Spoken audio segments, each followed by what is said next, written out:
When you think back on your life and you reflect on your life and all the things that have gone on in your life, kind of picture your teenage self and the plan you had for your life.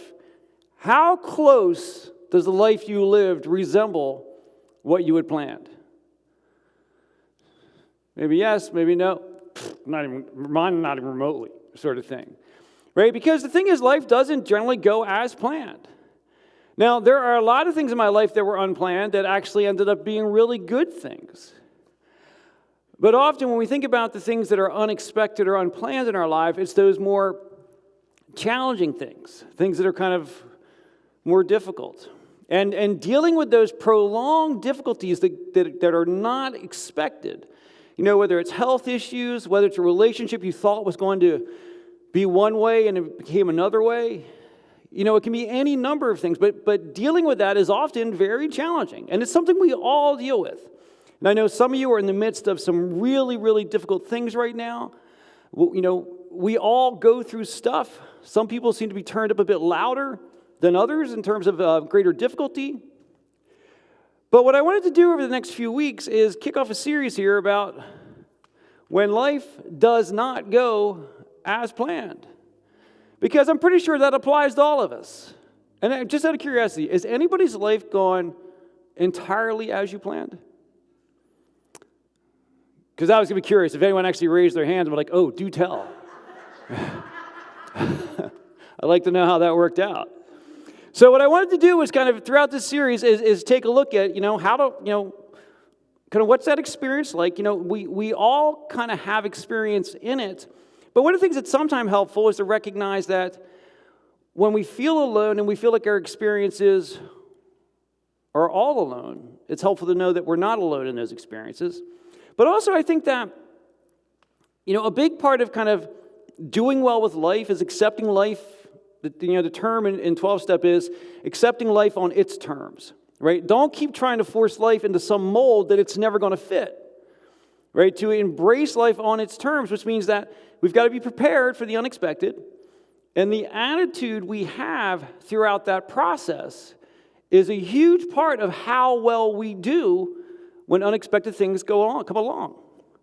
Because I think that if we kind of consider kind of what we can find as we talk for the next few weeks, I think we can have a better journey even when things are unexpected, even when things are not as we would like. And what I want to focus on this morning as we kick off is how do we do things when our relationships aren't going the way we would like to go? That things are more challenging in a relationship than we would like, or we're in a very difficult circumstance. Now, throughout the whole series, we're going to be looking at the life of one person in the Bible. It's actually someone from the Old Testament, a guy named Joseph. Now, to be super clear, right, this is not Jesus' stepdad, Joseph. Right, this is back in the book of Genesis, Joseph. And what we find is that when we meet Joseph, he's a really young man. We're told he's 17 years old, and his life looked like it was a life of promise. He was in a very well-off family. In that time frame, well-off doesn't mean lots of money in the bank. It means lots of livestock, lots of people working for you, right? And so he's in a family that seems like it should be good. But shortly after we meet him, his life goes incredibly wrong. And he finds himself like he feels like he's been forgotten. That he thought his life was heading one way, it takes a hard right turn, and he feels like no one even knows he's alive. And he would get these moments of hope that would then let him down. And it seems like his life is going to be hopeless and filled with pain forever and ever. But ultimately, things do come together, and for Joseph, things do end well. Now, for context, the story of Joseph, the Joseph we're talking about, comes from the book of Genesis, right? The very first book of the Bible. And we're going way back in time, right? Jesus lived 2,000 years ago, right? If we think of some of the most famous people from the Old Testament, like King David, and we're about, and this is really rough in general, about 3,000 years ago. If we think about Moses and the Israelites, we think that's probably around 3,500 years ago, maybe a little longer. Joseph is hundreds of years before that. In fact, Joseph is actually part of the origin story of Moses and the Israelites. So he's kind of that very early stage of what leads to the time of Moses and the Israelites. And we have to remember, so as I talk about things, remember, we're talking about the ancient world, right? So, we're going to talk about some things that we know are wrong now, but were common and normal to them. Doesn't make them right. I don't think they were right then either, but they were common and they were considered normal. Because Joseph actually grows up in an incredibly dysfunctional family. Like, you think your family's dysfunctional? I will bet he's got it topped. Because if you look at his life, if we kind of go back in time and we first meet his father's name is Jacob. So going back before Jacob gets married or has any kids, he falls in love with a woman named Rachel. And he falls in love with her, so he wants to marry her. And through a very complex set of circumstances, or maybe not that complex, he thinks he's marrying Rachel, but ends up marrying her sister and doesn't realize till the next morning. So I have a question. How much do you have to drink to not know who you're marrying or who you spent the night with? Well, apparently Jacob knows the answer to that question. So he ends up marrying the older sister, but still wants to marry Rachel, and so marries her too. So now he's got two wives. I'm not doing any jokes about two wives. He's got two wives. We're told that he's very in love with Rachel. But Rachel is unable to have children. So as a result, as their marriage progresses, Rachel's sister gives Jacob not one, not two, not three, but 4 sons. And in the ancient world, sons were considered a blessing. And Rachel's been unable to have any children at all. So Rachel, to kind of try to solve the problem, and I think made a bigger problem by trying to solve the problem, in that culture, her handmaid was her property. So she goes to Jacob, I want you to marry my handmaid, because if she has children, they'll kind of count as my children. What could go wrong, right? All right, so basically he does, and she gives him a couple of children. So now Rachel's sister is jealous. So Rachel's sister says, I have a handmaid too. Marry her. And she gives still more children. And so as time goes by, Jacob now has 10 sons, 1 daughter, and none of them are from Rachel. Yet we're told that Rachel is the one that he loves. But finally, as years have gone by, as Jacob has gotten older, as Rachel has gotten older, finally she gives him a son. And Jacob is overwhelmingly excited about this. It tells us that Jacob loved Joseph more than any of his other sons because he'd been born to him in his old age. And I would argue, not just born to him in his old age, born to him by the one person he'd actually wanted to marry. Right? So he's very, very in love with Jacob. The thing is that if you love him more than all of your other sons, do you think your other sons might know that? So he treats Jacob really, really special. In fact, we're told that when Jacob turns 17, he treats Joseph very special. We're told that when Joseph turned 17, Jacob made an ornate robe for him. Now, what is that better known by? You church people, what do we usually call that? The coat of many colors, right? The traditional translation is he gave him a coat of many colors. The more literal translation is he gave him an ornate robe. But what this robe is a beacon that Dad likes me the best. Right? So basically, every time the brothers saw Joseph in this robe, they're reminded that Dad cares more about Joseph than his other 10 sons. Now, this may not surprise you, but that created tension in the family. In fact, the narrative tells us when Joseph's brothers saw that their father loved Joseph more than any of them, they hated Joseph and could not speak a kind word to him. So Jacob, treating Joseph as special, understandably created animosity in the family. And so this had huge implications in Joseph's life because he never had to do things quite the way his brothers had to. Now, I mentioned that wealth in this time frame means lots of livestock. So in their case, they had lots of sheep. So the brothers were responsible for caring for the sheep. But while the 10 brothers had to go out and do all the dirty, long, hard work of caring for sheep, Joseph got to stay home with dad. Didn't have to do any of that stuff.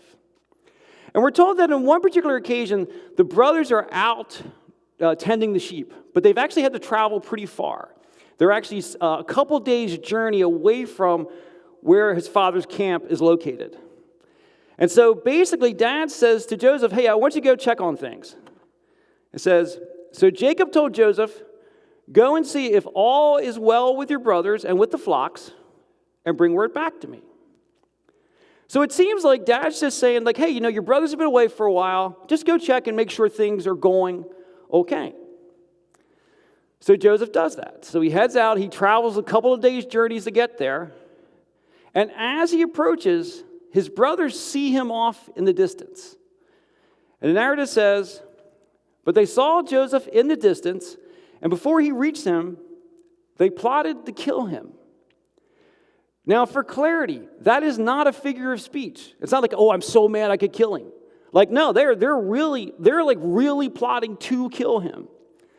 And in fact, as we travel through the narrative, we realize that they apparently have been thinking about this for quite a while because they actually have a plan. They don't just have a plan on how to kill him. They figured out how to cover it up. If someone's figured out how to cover up your body, they're thinking about killing you, right? That's kind of seems, I've not done it personally, but it seems like the logical thing to deduce, I think, right? So basically, as the brothers are talking, they say, come now, let's kill him, and let's throw him in one of these cisterns and say that the ferocious animal devoured him. Then we'll see what comes of his dreams. Now, a cistern is basically a big hole in the ground, right? A cistern is simply a hole dug to collect water, right? It's a desert landscape, so the idea is that when it rains, rather than letting all the water kind of flow away, you dig these deep holes so the water can flow into it and collect. Well, in this case, the cistern is dry, but the hole is so deep that once thrown in there, who knows how long it's going to be until somebody actually discovers the body. They'll be long gone. And in the ancient world, people died all the time. So that they think they've got a plan. But Joseph has one piece of hope, which is his oldest brother. So the oldest brother's name is Reuben. Now, Reuben would have been a great deal older than Joseph. Probably old enough to maybe possibly even be old enough to be his father. We don't know that for sure, but he's the very first son.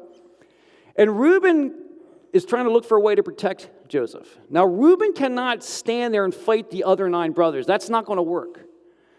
So what Reuben does is he comes up with a plan to say, well, you know what? Actually turning and physically murdering our brother, do we really want to do that? Why don't we just do it this way instead? We'll just throw him in the cistern unharmed, and we'll leave. He'll die anyway. And we won't have to have that violence and that blood directly on our hands. Great, right? The thing is, what Reuben is doing, Reuben has a plan. Reuben's planning that when they move on, Reuben will come back, get Joseph out of the cistern and send him home. So that's kind of his plan to try to save Joseph without having to kind of try to get in a physical fight with his other 9 brothers. So basically, the brothers buy into that. They say, okay, we can make that work. And so as Joseph arrives, they begin to execute Reuben's plan. It says, so when Joseph came to his brothers, they stripped him of his robe, the ornate robe he was wearing, and they took him and threw him into the cistern. Now they've just taken an action that will lead to their brother's death. What do you think they did after that? They sat down, in fact, as far as we can tell, they sat down next to the cistern and had lunch. Like, they didn't even lose their appetite. Like, it shows the level of disdain they had for Joseph, that they're like, whew, that's done. You guys want to eat? Now, Reuben believes that the plan as he's laid it out is working. That, okay, Joseph is in the cistern. They haven't tried to kill him. We're going to go back to business as usual. So Reuben goes back to tending the sheep, while the other brothers stick around there. And I wonder, what's life like for Joseph at this point? I mean, he's down in the cistern. It's very clear that his brothers aim to kill him. And he's got to be thinking, why is this happening to me? What did I do to deserve this? I know my father treats me better than them, but that's not my fault, right? It's not my fault that Dad likes me better than them. Maybe if they did a better job, he'd like them better. Basically, Joseph, what's that? I missed it. What's that? Oh, come on, if you share it, you got a joke, you got to share it. Come on.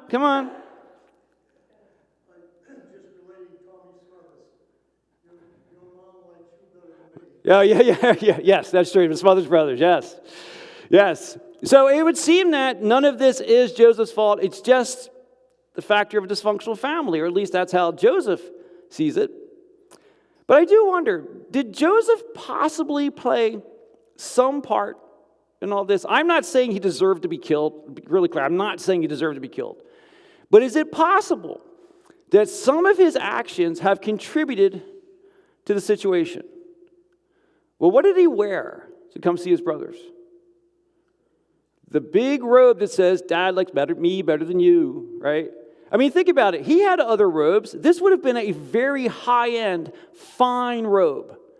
He's taking a multi-day trip through the desert. It's like 50 miles from where he lives to where they're grazing. You don't wear I don't wear my Christmas suit to take a walk in the woods sort of thing, right? He's wearing that because he wants to show up with a reminder of, look how much Dad likes me more than you. So it seems that Joseph might be kind of stirring things up a little bit. And I wonder for each of us, is it possible that some of the difficult relationships that we have, is it possible that we have contributed to that? There may be a situation or relationship that you're in, and maybe it's kind of a dark or messed up relationship, and it's not even, it's not even primarily your fault. Someone else clearly did something else to break that relationship. But is it possible, just possible, that you've also done things to damage that relationship? I ask myself that question often. What is my part in how things have gotten broken? Or are we all just victim of circumstances? It's just not our fault. These things just keep happening to me in all my relationships. But it couldn't possibly be me or have anything to do with me. And in fact, if we look at Joseph a bit more closely, we find that Joseph is actually not very innocent at all. The idea of wearing that robe to stand out that I'm Dad's favorite, that's just one thing he does. Because if we back up a little bit and look at what else we know about Joseph before these events where they throw him in the cistern, we find that Joseph provokes his brothers a great deal. In fact, one of the things we find is that he would have this tendency to tell them things that he'd experienced that pointed to the fact that he thought he was better than they are. Very famously, if you know any of this story, he would have these dreams. And during one of his dreams, he kind of saw his brothers bowing down to him. And he actually describes it like this. He says, Joseph said to them, listen to this dream I had. Oh, wait, I can't tell you about this dream. Can't wait to tell you about this dream I just had. We were binding sheaves of grain out in the field when suddenly my sheaf rose and stood upright while your sheaves gathered around me and bowed down. What is he saying? I had this dream where you guys just have no choice, but you honor me as your leader and you just bow down to me. Now, he can't help what his dreams are, right? There's nothing wrong with having that dream. But what was the inadvisable thing he did? Ran and told them about it. And as you might expect, his brothers weren't really happy about it. His brothers said to him, do you intend to reign over us? Will you actually rule us? And they hated him all the more because of his dream and what he said. So clearly he's stirring things up. Now maybe we'll cut him a break and we'll say, you know what? Maybe he's a teenager. Teenagers do stupid things. Maybe he just didn't realize what he was doing. So we'll cut him some slack on that one. Except later he has another dream where in a very similar fashion, the brothers gather around him, bow down to him. And in fact, in this other dream, not only do his brothers bow down to him, but his parents bow down to him. So certainly he would have kept this one to himself, right? But of course not. He went up to the brothers and said, hey, I had another dream, and you all bowed down to me. And he ran up to his father, hey, Dad, I had this dream, and you bowed down to me. So clearly, he is fully aware of how this affects his relationships and what it's doing to the people in his life. Yet he keeps repeating it. And we also discovered that his brothers can't really trust him. Right? Because very early, when we very first meet Joseph, so this is very beginning of Genesis chapter 37. So very beginning, we meet Joseph, and it says this. Joseph, a young man of 17, was tending the flocks with his brothers. And he brought their father a bad report about them. What does that tell us about Joseph? He's a tattletale. When I used to talk about the story of the prisons, I used to call him a narc, right? Joseph's a narc. He just couldn't wait to tell Dad about what everything they were doing wrong was. And it seems that was a common occurrence. Because if we think back to where we first kind of started talking about the brothers going out and taking the sheep out, what was Joseph's dad's instructions? It says, so Jacob said to Joseph, go and see if all is well with your brothers and with the flocks, and do what? Bring word back to me. So basically what that tells us is that a standard practice of Joseph's was to go out where the brothers are working and effectively bring a notepad and make a note of everything they did wrong, everything they did different than Dad said it should be done, every little mistake they made, every little thing they did. And he would run back to Dad with a list of all they had done. Now again, I want to be clear. I'm not saying that any of this rates Joseph deserving to be killed. But what it does tell us is that he is not innocent. Right? He has contributed to a damaged relationship. I mean, part of that damage is circumstantial, right? He can't control his father's behavior. He has no control over that. But he does have control over something. He has this control over the same thing you do. What's the one thing we can control? Ourselves. We can control our attitudes. We can control our actions. We can control our outlook. Where we can take a minute and take a beat before we say something or do something. That's the one thing that Joseph could control, and he didn't. I mean, how different would things have been if Joseph's father was treating Joseph as if Joseph is better, as his favorite, and Joseph didn't act that way? Did Joseph went out of his way to be supportive of his brothers, to go out and help his brothers, even though he didn't have to? How different would the relationship have been? Right? The larger circumstance was out of his control, but that one little piece that Joseph could control would have completely changed things. And I'd like to encourage us to maybe just keep in mind that maybe that might be true in our lives as well. Right? That there are a whole load of circumstances in your life and my life that we cannot control. There are lots of things that happen that damage relationships in our lives. Sometimes those things happened years before we even showed up, or have been going on for years, and it's just kind of bubbled over to us. We can't control those things. But what we can control is how we react and what we do.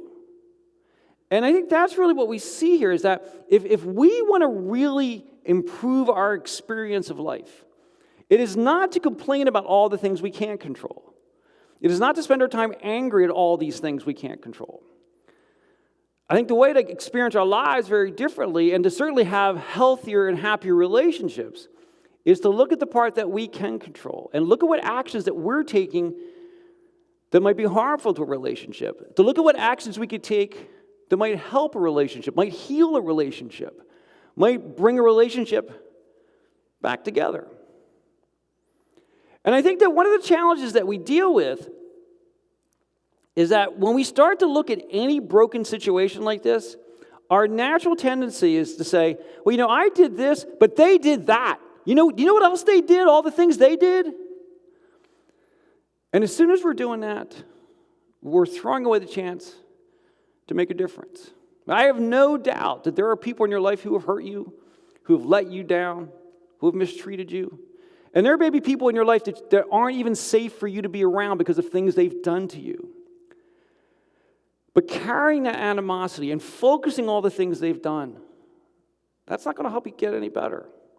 Right? I'm not saying that in every relationship you need to start hanging out with a person. Right? If someone is dangerous to you, you do not go back and spend time with them. But also, just replaying all the things that happened over and over again aren't going to help you either. Right? So we look for the pieces that we can control. We look for what we can do to free ourselves from things that are tearing us down. And for those relationships that are broken but are not predatory, they're not dangerous, they're just kind of a broken relationship. Look for the things we can do to heal those relationships, to put them back together. In fact, if you're willing to, I think there's a couple of simple things, simple, not easy, a couple of simple things that we could each do that will actually help us to better heal from broken relationships. And it sounds a little bit counterproductive, but having done it, I will say it works. Is that take some time, get a piece of paper, get a notepad, a notebook. Anyone who knows me, I'm really big on journaling. Just get something you can write on, something private, something you're not going to share with anybody else, and make a list of everyone in your life, as far back as you can remember, that you've done something hurtful to, harmful to, someone you let down, someone you said you would come help out and then didn't, someone you could have helped out but chose not to, but also things that you did that were hurtful, things you have said to people. In fact, the thing that I would encourage you to do is to make that list and then very succinctly, in 1 or 2 sentences, write out what you did or did not do that was harmful. And the tendency is going to be, if you undertake this exercise, and I would really encourage you to undertake this exercise, if you take it on, the natural reaction will be, well, I did that because, or yeah, but, or you know what they did? And you got to put that stuff away. Right? I'm not saying those things did not happen to you. I'm not saying those things are not harmful. But if you focus on what you cannot control, all that does is reinforce the lack of control. If we focus on what we can control, which is our reactions, the things we did, just focus on that. I'm not saying you even have to do anything with the information. Simply take the time to list those people that you have harmed by either what you did or did not do, and 1 or 2 sentences about it. And take your time. Because at first, 1 or 2 folks may come to mind. But if we really take time in an exercise like this, and we spread it out over weeks, or in my case, it was months, you start to remember things going further and further back, and you start to see things spread out in more areas of your life. And sometimes what you discover, what I discovered, is that there are repeated misbehaviors in my life, that I often damage relationships in a similar sort of way with different people. And the value of knowing that empowers me to not do those things going forward, but also identify those places where maybe I could go back and at least own my part of it. Because I think that if we will actually take the time to do this sort of thing and do it with God's leading, literally sit down and pray, God, reveal to me what I have done. Give me the courage to face what I have done. Give me the ability to be honest with myself about these things. And give me the vision to not be focused on what they've done, but just to see my part. And then write it down. And again, you don't have to do anything more with it than that. I think you'll find what I found is that the load of life starts to lighten up a little bit. I start to see each situation a little bit differently. I start to look for that when I'm in a difficult circumstance with somebody, to look for those moments where I might have done something I'm going to regret. And at least take a beat and try to avoid that. I think that that's something that will lead us to a deeper sense of freedom. But now, unfortunately for Joseph, he has not undertaken this exercise. So he now finds himself at the bottom of a great big deep hole, completely at the mercy of his brothers. And the one person who was willing to help him, his oldest brother Reuben, is gone. He's out tending the flocks. So what does that mean for Joseph? Well, his brothers decide that, we could leave him in the hole down there, but they happen to notice that some slave traders are riding by. And so they're like, what we could do? We could get rid of Joseph, and we could pick up some cash while we're at it. And so they literally sell their brother to slave traders. And then what are they going to do now? Well, now they got to cover it up. And so it says, the brothers got Joseph's robe, slaughtered a goat, dipped the robe in the blood. And they took the ornate robe back to their father and said, "We found this. Examine it to see whether it is your son's robe." And it's a unique robe, right? So, of course, the father's going to recognize it. "It is my son's robe. Some ferocious animal has devoured him. Joseph has surely been torn to pieces." Now, for those brothers who had grown to hate their brother, Joseph, so much that they were willing to sell him off, how much joy did they think they had destroying that robe? As dark and as ugly as that is, right? Because it reflects to how broken the relationship had come, how deeply harmed that relationship was. And then they go to their dad and lie to his face. "We just found this. Do you recognize this at all?" But they're rid of Joseph. And that's what they were looking for. And no one is ever going to go looking for him. So what does that mean for Joseph? We'll find out next week.